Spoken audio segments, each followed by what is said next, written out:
나가사키 짬뽕 한 그릇 이제 마셔봤고요. 그러면 나가사키 짬뽕 먹었으니까 후식이 좀 필요할 것 같은데 뭐가 또 유명합니까 나가사키는? 나가사키 하면 역시 그 카스테라입니다. 일단 카스테라요? 그 짬뽕을 네. 먹고 나서 그 느끼한 입맛을 확실하게 그 제어해줄 수 있는 그 카스테라를 드시는 게 맞습니다. 아니 근데 짬뽕도 그렇고 카스테라도 그렇고 이게 다 외국 음식이네요? 그렇습니다. 엄밀히 따지면 외국에서 들어온 음식이죠. 카스테라는 어디서 들어온 겁니까? 카스테라는 그 사실 포르투갈 사람들에 의해서 어. 전해진 그런 그 음식인데요. 음식이라기보다는 디저트라고 하는 게 맞을 것 같고요. 그렇죠. 원래 스페인에 그 까스티아라는 지방이 있습니다. 네. 근데 그 까스티아가 이제 포르투갈 말로 하면 까스티유가 되고요. 네. 그 까스티유가 일본으로 전달되면서 카스텔라가 됐는데 이거. JJ도 잘 알겠지만 일본 사람이 L 발음을 못 합니다. 그래서 음. 카스테라가 카스테라 네. 카스테라가 된 겁니다. 일본 사람들이 카스테라 발음할 때 정확하게 카스테라 이렇게 하나요? 그렇게 하지 않습니다. 카스테라 뭐 이런 식으로 약간 네. 그 뒷부분이 올라가는 것 같습니다. 카스테라 이런 식으로.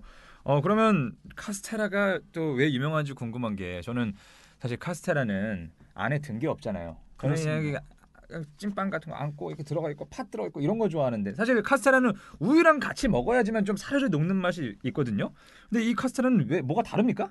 일본의 우리나라 카스테라는 좀 약간 푸석푸석한 감이 있는데 네. 나가사키 카스테라는 확실히 다릅니다. 네. 그리고 나가사키에는 뭐 300년부터 100년 이상 된 여러 가지 카스테라 제조업체들이 있는데요. 그 제조업체들이 그 제조업체만의 레시피를 자랑하면서 네. 그 정말 레시피. 특징적인 맛을 자랑하고 있습니다. 어떤 특징이 있습니까? 그 예를 들어서 어떤 그 카스테라는 약간 초콜릿 맛이 우리가 초코테라라고 하는데요. 어떤 오. 초콜릿 맛이 강하고 네. 어떤 회사가 만드는 것은 과일 향, 무슨 망고 향이라든가 파인애플 향이라든가 사과 향이라든가 이런 향이 좀 강하고 어떤 회사는 우리는 계속 정통의 그 맛을 강조하겠다. 그래서 계속 그 은은한 맛을 그 내는 정통 카스테라를 고집하는 그런 그 제조업체도 있습니다. 그럼 은은한 정통의 카스테라면 우리나라에서 먹는 카스테라랑 비슷할 것 같은데 뭐 식감이 똑같아요? 달라요 어떻게? 그러니까 네. 일반 떡과 찹쌀떡을 먹는 그런 식감이라고 보시면 되겠습니다. 우리가 일반 쌀떡과 찹쌀떡을 먹는 기분은 좀 다르겠죠, 그죠? 찹쌀떡을 먹을 때 약간 이렇게 잘근잘근 씹히는 그런 맛이 있고, 네. 그 뭐 이 일본에 있는 제조업체들이 그 레시피를 공개하지 않았기 때문에 네. 정확하게 어떤 함량이 어떻게 들어가 있는지는 모르겠지만 그것은 먹어봐야 아는, 직접 가서 먹어봐야 아는 그런 맛입니다. 이게 막 바로 표현은 안 되십니까? 지금 딱 나가사키 카스테라가 입안에 딱 들어갔습니다. 어때요? 막 느낌이? 들어가는 순간 뭐 네. 온몸에 환희가 느껴지면서 네. 뭐 입 쪽에서 이렇게 쫙 그 환희가 느껴지면서 다음 행선지로 떠나는 에너지가 막 불끈불끈 솟아오르는 어떤 그런 느낌이 좀 듭니다. 그럼 카스테라가 어딜 가나 많이 있습니까? 카스테라가 도초에 있는데 네. 그게 뭐 우리가 뭐 우리나라에도 어떤 어떤 네. 식당이 뭐뭐뭐 식당이 나왔는데 그 옆에 뭐뭐뭐 식당이라고 나오면 좀 안 가지 않습니까? 그죠? 무슨 식당이 있으면 그럼, 여기도 마찬가지로 무슨 여러 가지 이름이 있는데 가장 맛있는 거. 우리가 흔히 3대 카스테라라고 하는 나가사키 3대 카스테라라고 하는 그 제조업체는 후쿠사야 카스테라 네. 그리고 쇼켄 카스테라 그리고 이제 분메이도 카스테라 요 3개 업체가 나가사키 사람들의 가장 큰 사랑을 받고 있습니다. 세 군데. 그럼 아까 말씀하신 뭐 향이 있고 뭐 그런 차이인가요? 그렇습니다. 회사마다? 예. 예를 들어서 이제 후쿠사야 카스테라는 뭐 역사가 320년이 넘습니다. 창립일이 1624년이니까요. 네. 뭐 생각하기만 해도 뭐 대단한 것이죠. 생각만 해봐도. 네. 또 쇼켄이라고 하는 회사는 창립 연도가 1681년도고요. 다 오래됐네. 다 오래됐습니다. 분메이도 같은 경우도 뭐 제일 어리다고 하지만 1900년이니까 이것도 100년이 넘었습니다. 근데 쇼켄 같은 경우에는 아까 말씀드린 대로 그 초콜릿 맛이 듬뿍 들어간 그 초콜라떼 뭐 초코테라라고도 맛있겠다. 하는데 초콜라떼라고 보통 부르고요. 네. 그리고 후쿠사야 같은 경우에는 가장 큰 형님이라서 그런지 그 전통적인 맛, 정통 카스테라로 쭉 가고 있고요. 그리고 가장 어리지만 분메이도 제가 나가사키 사람들한테 물어봤더니 의외로 이제 분메이도 카스테라가 가장 맛이 있다라는 가장 어린데. 가장 어린데 네. 어린데 맛있다라고 하는 그런 말을 많이 하는 걸 들었는데요. 이 분메이도 같은 경우에는 이제 과일 향을 집어넣어서 약간 그 영 제너레이션 그 젊은 층의 입맛을 좀 사로잡고 있지 않나 생각합니다. 역시 브라이언답게 영어로. 브라이언은 그럼 셋 중에서 어디가 제일 맛있었습니까? 저는 뭐 세 군데를 다 먹어봤지만 네. 가장 그 어린 분메이도 카스테라가 저는 뭐 분메이도하고 아무런 상관이 없지만 네. 그 분메이도 카스테라가 가장 그 맛있는 것 같습니다. 그리고 분메이도 카스테라는 그 찾아가기도 쉽습니다. 분메이도 카스테라 본점이 있거든요. 본점이 있는데 그 건물이 굉장히 그 고풍스럽고 우아한 그런 목조 건물입니다.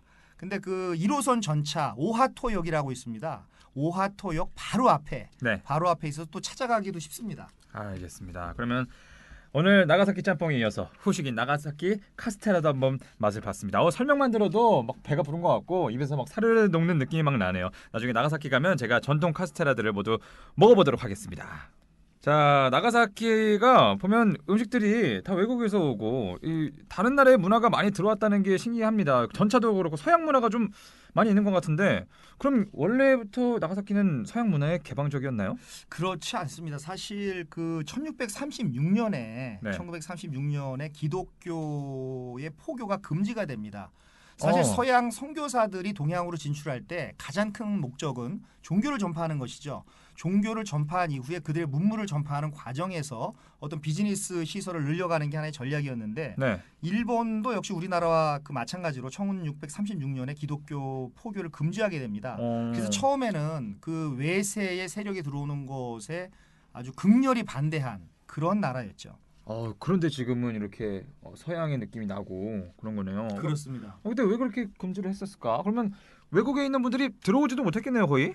그래서 우리가 그 이 기독교 금지령과 가장 그 이렇게 같은 맥락으로 생각해야 되는 것이 대지마라고 하는 인공섬이 있습니다. 이 인공섬. 대지마라고 하는 것은 우리가 생각하기에는 아니 그 외국인들이 들어와서 살게 하는 거니까 개방한 것이 아니냐. 네. 쇄국 정책을 하면서 왜 개방을 했느냐 이렇게 생각할 수도 있는데 그런 게 아니라 조그만 인공섬을 만들어서 하천 위에 인공섬을 만들어서 너희 외국인들은 그 섬에서만 살아라. 나오면 안 된다.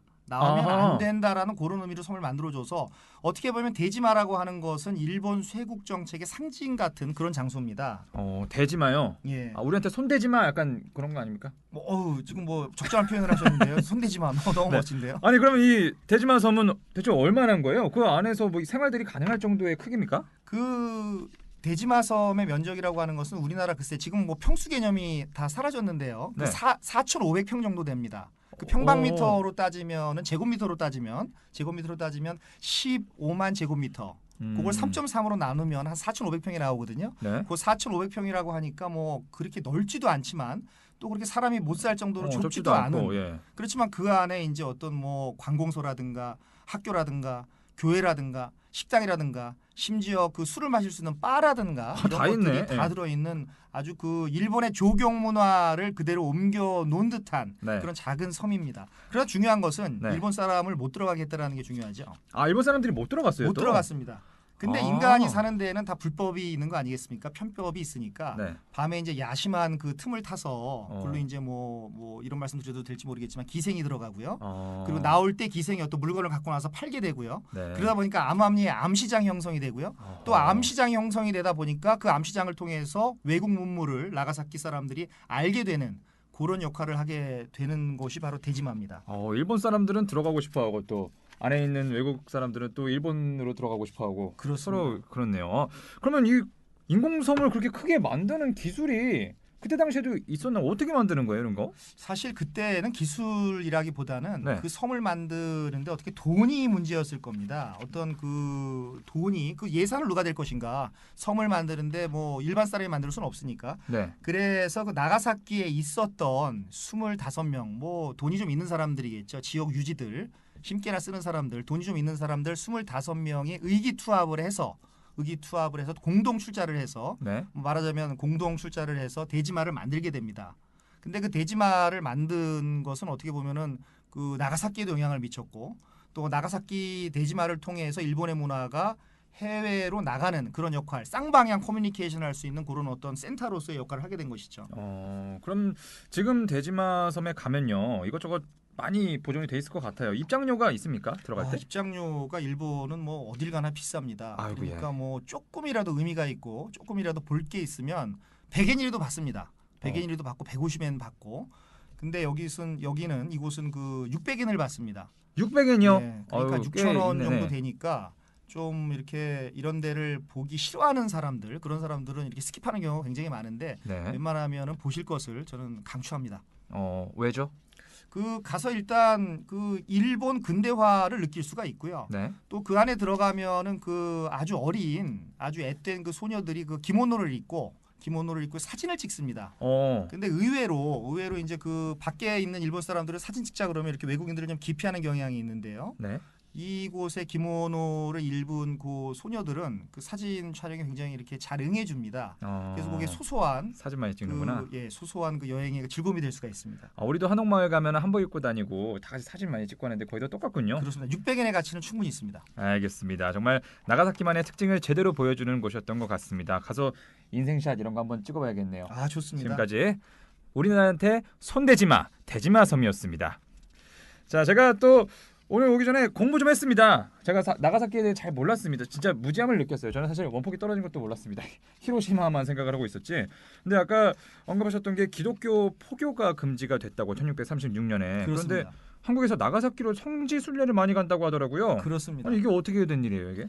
우리가 흔히 성지순례를 하면 뭐 이스라엘의 예루살렘이라든가 그리스의 뭐 아테네라든가 데살로니카라든가 이렇게 뭐 성경에 나오는 지명을 생각하게 되는데 네? 이 나가사키는 사실 어떻게 보면 아시아에 있어서의 기독교의 전파 과정을 느낄 수 있는 곳이고 또 나가사키에서 많은 사람들이 순교하셨습니다. 26분이 순교를 한 그런 장소가 있는데 그런 곳에다 유해를 모셔놓고요. 다 관광지화가 돼서 그 실제적으로 그 카톨릭 신도 중에서는 나가사키로 그 성지순례 여행을 가는 분이 상당히 있습니다. 그러면 일본에서는 기독교 믿는 인구가 지금 많이 있나요? 일본에서 카톨릭 인구는 네. 사실 인구가 1억 2,500만이지만 카톨릭 인구는 1%가 안 됩니다. 우리나라가 그 어떻게 보면은 구교 신교 합쳐서 한 60% 네. 이상 되는 것으로 보면은 뭐 굉장히 미미한 숫자죠. 네. 그러나 우리가 의미 있게 생각해야 될 것은 나가사키의 카톨릭 인구는 4.5%라는 겁니다. 일본에서 특정 종교의 그 퍼센테이지가 4.5%라는 것은 굉장히 대단한 것이거든요. 네. 그래서 도쿄 예를 들어서 인구 1,200만 명이 사는 도쿄의 카톨릭 인구가 한 1% 내외. 그러면 한 12만 명 정도 되는 건가요? 한 12만 명 정도 된다라고 하는데 네. 인구 40만 명 정도 되는 그리고 나가사키 현 전체 인구가 한 125만 명 되는데요. 125만 명의 4.5% 정도가 되니까 한 6만 5천 명이 됩니다. 6만 5천 명이 카톨릭 신자인 나라가 바로 나가사키입니다. 미리 이 예습을 하신 건가요? 어떻게 딱딱 그 숫자가 나오시죠? 네, 아주 이거 외우느라고 고생을 많이 했습니다. 외우신 거죠? 바로 계산하신 거 아니죠? 네, 이렇게 놀랐어요. 뭐 바로 계산해서는 이렇게 나올 수가 없습니다. 알겠습니다. 아니, 그럼 성당들이 많이 있겠어요. 그 중에서도 가장 볼만한 곳이 어디일까요? 이 성당이 너무너무 많은데 네. 그 의미 있는 성당이 많은데 역시 가장 그 의미가 있는 성당을 고르라면 역시 그 오우라 천주당. 오우라 천주당. 예. 네. 소개 좀 오우라 해주세요. 천주당이라고 하는 그런 그 성당인데 일본 최초의 성당입니다. 어. 일본에서 가장 오래된 그 성당이라고 할 수가 있고요. 네. 이게 그 목조 건물로 돼 있고요. 그 일본의 국보입니다. 국보입니다. 성당인데요? 네, 성당을 성당이 국보입니다. 국보로 지정을 근데 했어요. 원래 어떤 나라든 간에 국보라고 하는 것은 우리나라도 국보 1호가 남대문인데요. 다 자기 나라의 것들을 국보로 선정을 하는데 그렇잖아요. 예. 이건 사실 어떻게 보면 서양의 것입니다. 서양의 것인데 일본 사람들은 그 국보로 선정을 했습니다. 오우라 천주당의 의미를 둬서 의미를 부여해서 국보로 그 선정을 했습니다. 그 국보로 선정하는데 꼭 우리나라 게 아니어도 된다 이런 생각을 갖고 있나 보네요. 어떻게 보면 굉장히 개방적인 그런 사상이라고 할 수가 있죠. 자, 그러면 이것도 혹시 입장료가 역시나 있습니까? 이게 원래 교회 종교 시설은 입장료를 있구나. 안 받는 게 맞습니다. 그러나 그렇지만 유감스럽게도 이곳은 뭐 관광객들이 워낙 많이 오니까요. 고육지책 같은데 어쩔 수 없는 일 같은데 네네. 그 300엔을 받다가 이게 600엔으로 올렸습니다. 에? 이 600엔으로 너무 많은 사람들이 오다 보니까 300엔에서 600엔을 올려서 교회에 들어가는데 성당에 들어가는데 6,000원을 내고 들어간다라고 하니까 굉장히 돈이 아깝죠. 순간적으로 6,000원을 내야 됩니다. 대지마 섬도 600엔인데 같은 가격으로 그 섬에 들어가는 것도 600엔인데 이게 교회 들어가는데 그렇습니다. 이거 비싸구나. 이게 가성비 측면에서는 굉장히 떨어진다고 말씀을 드릴 수밖에 없는데 600엔을 내야 되는데 워낙 많은 사람들이 오다 보니까 아무래도 이게 그 일본의 국보다 보니까 어떤 이 보존을 해야 되는 그런데 비용이 들어가는 것을 고려하면 그렇군요. 또 그리고 뭐 그런 관광지라기보다도 의미 있는 곳에 돈을 내야 된다라는 그런 측면에서는 600엔 정도 써도 괜찮을 것 같습니다. 그래서 이제 워낙 요 성당 안에서는 미사는 드리지 않고요. 관광지화가 됐기 때문에 미사는 드리지 않고 그 옆에 편의상 현대식 건물을 하나 지어놨습니다. 그 건물에서 미사를 지냅니다. 이게 상당히 돈 내고 들어가는 게 좀 아쉽긴 하지만 그래도 뭐 추천해 주셨으니까 가게 되면은 한번 들어가 보도록 하겠습니다. 사실 근데 나가사키 하면 이 얘기를 빼놓을 수가 없어요. 제가 그렇습니다. 아까 한번 언급을 드렸지만 원폭 이야기를 안 할 수가 없습니다. 끔찍한 일이긴 하지만 근데 왜 나가사키 원자력 폭탄이 떨어진 이유가 있나요? 근데 원래 이 뭐 인생이란 뭐 순식간 한순간이다 이런 말이 우리가 있지 않겠습니까? 네. 원래 나가사키는 원자폭탄이 그 떨어질 도시가 아니었습니다. 그런 게 원래 이유들이 다 있나 봐요. 이유가 다 있습니다. 그래서 순간적으로 바뀐 그 비운의 운명, 어떤 비극이 발생하게 되는데요. 네. 원래는 그 큐슈 지방, 그 나가사키가 있는 그 큐슈 지방의 북쪽에 고쿠라라고 하는 도시가 있습니다. 이 고쿠라라고 하는 도시가 있는데 고쿠라 바로 옆에는 또 모지코라는 도시가 있고요. 네. 모지코라는 도시 바로 건너편에는 우리가 잘 아는 시모노세키, 약간 한국 욕 같은데요. 그 시모노세키 예. 같은 네. 그 도시가 있는데 그 도시를 다 파괴할 수 있기 때문에 일본이 효율성을 따져서 어떻게 보면 굉장히 나쁜 생각이죠. 사람을 죽이는데 효율성을 따졌으니까요. 그래서 고쿠라에 떨어뜨림으로써 모지코를 파괴하고 시모노세키를 파괴하려고 했으나 네. 가는 날이 장날이라고 그날이 날씨가 너무 안 좋았습니다. 구름이 끼고 폭탄을 정확하게 투하할 수 있는 그런 시계를 확보할 수 기상 없으니까 상태가 내려가자. 남부로 내려가자고 해서 나가사키에 원폭을 투여한 겁니다. 정말 비운의 도시라고 할 수가 있죠. 나가사키는 후보에도 없었는데 그냥 날씨 때문에 갑자기 바꾼 게 나가사키인 거예요? 그렇습니다.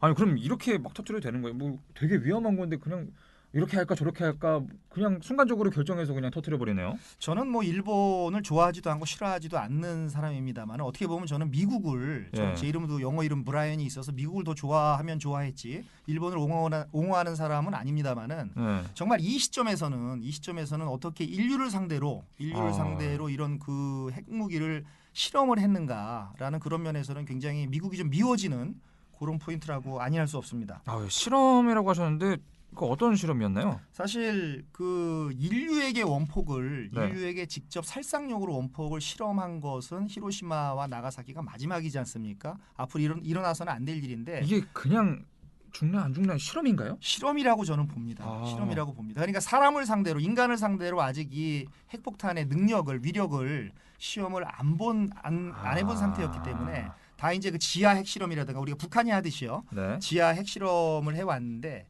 진짜 인명 살상용으로 실험한 것이 히로시마와 나가사키니까요. 굉장히 어떤 비극의 한 장면이었고 이 원폭이 떨어진 지점에서 어떤 관광객은 하염없이 눈물을 흘리면서 그날의 어떤 그 여러 가지 사진이 전시되어 있는 것을 보면서 어떤 그 이렇게 우는 그런 사람들도 많이 봤습니다. 현대사의 비극입니다. 그렇죠. 아니 히로시마와 나가사키가 두 군데가 원폭이 있었는데 그럼 방식은 같았나요?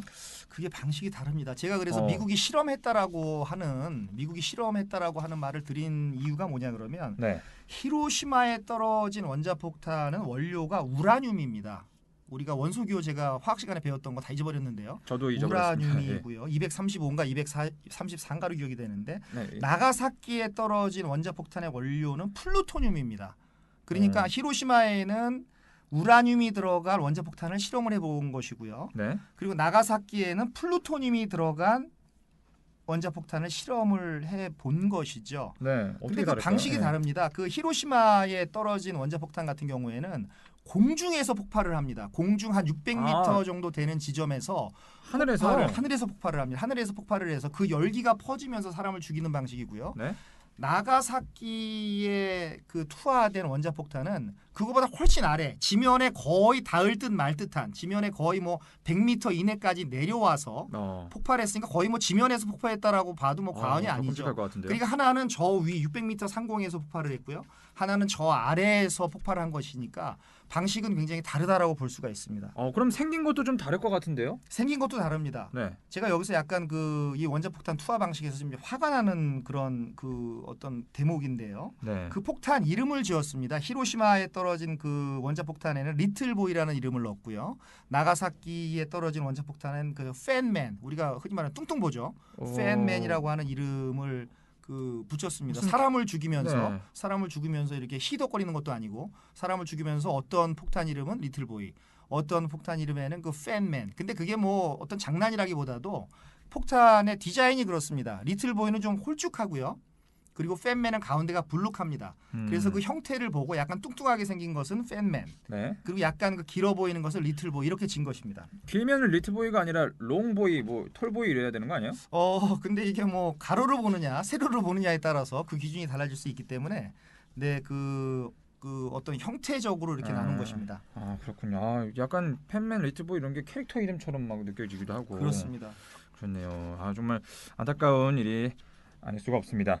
그럼 사실 나가사키가 이렇게 폭탄이 한번 터지고 나서 많은 피해가 있었을 텐데 네.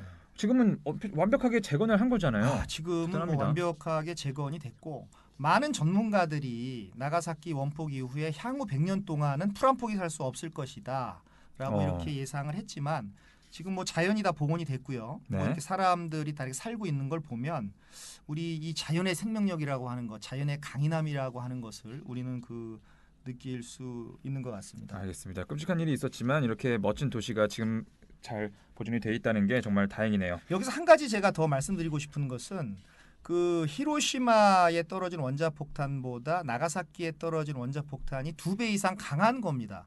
그럼에도 불구하고 히로시마에 핵폭탄이 떨어졌을 때 나가사키 핵폭탄보다 약한 핵폭탄이 떨어졌을 때 14만 명이 죽었고 네. 나가사키는 히로시마 핵폭탄보다 훨씬 강함에도 불구하고 7만 명이 죽었습니다. 그래서 많은 분들이 의아해하십니다. 아니 왜 더 강한 핵폭탄이 떨어졌음에도 불구하고 히로시마의 반밖에 안 죽었느냐. 네. 근데 그것은 이렇게 설명드릴 수가 있을 것 같습니다. 나가사키엔 산이 많습니다. 이 산이 많기 때문에 이 산이 열이 퍼지는데 좀 많은 제어를 해줬다. 네. 제어하는 역할을 했다. 히로시마는 평지거든요. 그러니까 네. 평지에서 떨어질 때와 산이 많은 지형에서 떨어졌을 때의 그 핵폭탄의 위력은 달라질 수 있다라고 하는 것을 여기서 우리가 느낄 수 있는 그런 대목이 아닌가 싶습니다. 아, 이렇게 멋진 도시에 피해가 그나마 좀 덜 갔다니 다행이지 아닐 수가 없습니다. 자, 여러분은 지금 브라이언 정의 세계 도시 여행 2도 저도를 듣고 계십니다.